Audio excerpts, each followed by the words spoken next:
Okay. Det her, det er så vores dosering efter antal. Og vi har de her 6 emner, der står her. De vil køre ud af transportbunden, når jeg starter processen. Jeg starter den der. Når jeg går forbi, så kan jeg tænde vores sensor, der står hernede. Det der sker, er, at vi har en kasse, der står herovre. Den kører vi ned foran vores sensor, der står her. Jeg skal lige kassen her. Sensoren, der er her, hvor min fod peger nu, den registrerer, når der kører en kasse forbi. Så går der 2 sekunder fra kassen, der kører forbi, til det her transportbund her starter. Og det siger, den tid, det tager for den her, når halvvejs, eller så den står midt på her. Og så kører den transportbund her, de her 6 emner kører forbi vores sensor her. Og så når den så kører forbi, går der cirka 2 sekunder, for det den tid, det tager at køre herfra. Her til at falde ned i vores kasse. Så stopper transportbunden, indtil kassen kører væk, og der kommer en ny kasse ind foran.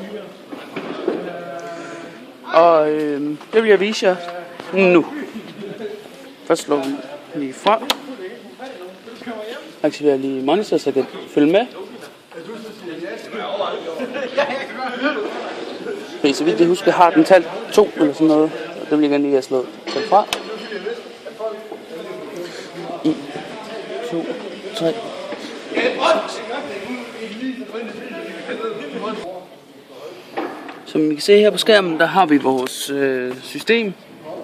Det er i monitor mode lige nu, så jeg kan følge med i, hvordan det hele kører. Så går jeg ned og tjekker. Godt så. Den er ikke gået i gang med at counte noget endnu.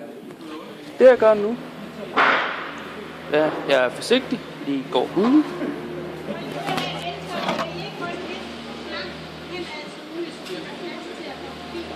Det der så sker, den tager kassen her. Den kører ind foran sensoren her. Vi kan se, der når kassen hen, og så kører det her.